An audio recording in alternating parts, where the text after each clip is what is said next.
শুধু মুস্তাফিজের জন্য সিকিউরিটি পারপাস আর অন্যান্য আইপিএল এর অন্যান্য প্লেয়ারদের জন্য সিকিউরিটি পারপাস লাগবে না।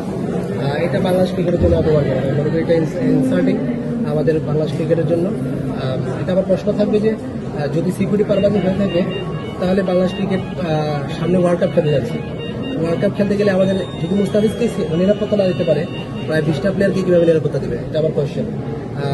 অবশ্যই আমি মনে করি আমাদের যে অভিভাবক আছেন এবং যারা বড় বড় কর্তারা আছেন তারা চিন্তা ভাবনা করছেন, এবং আমি মনে করি যে যদি নিরাপত্তা না দিতে পারে তারা আইসিসিকে সেই এটা জানাক এবং জায়গাটা সলভ করা আমার মনে হয় যে বেস্ট হবে। কারণ সবচেয়ে আগে আমার দেশ এবং আমার সাদা ছবি যেটা দেখা যায় সেটা হচ্ছে যে মুস্তাফিজের একটা বড় ক্ষতি হয়ে যাবে ব্যাপারটা আদৌ সেরকম না, কিন্তু এই সিদ্ধান্তের মাধ্যমে আসলে ভারতীয় ক্রিকেট বোর্ড নিজেরাই নিজেদেরকে আসলে মানে সমালোচিত করলো কিনা।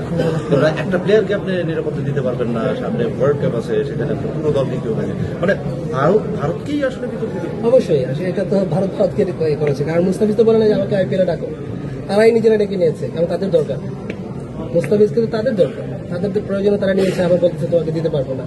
এটা মানে আমার বোধগম্য না যে ভারত ক্রিকেট বোর্ড কি চিন্তা ভাবনা করছে। আমি তো মনে করি যে তারা নিজেরা অপমানিত হয়েছে, শুধু বাংলাদেশি ক্রিকেটে না।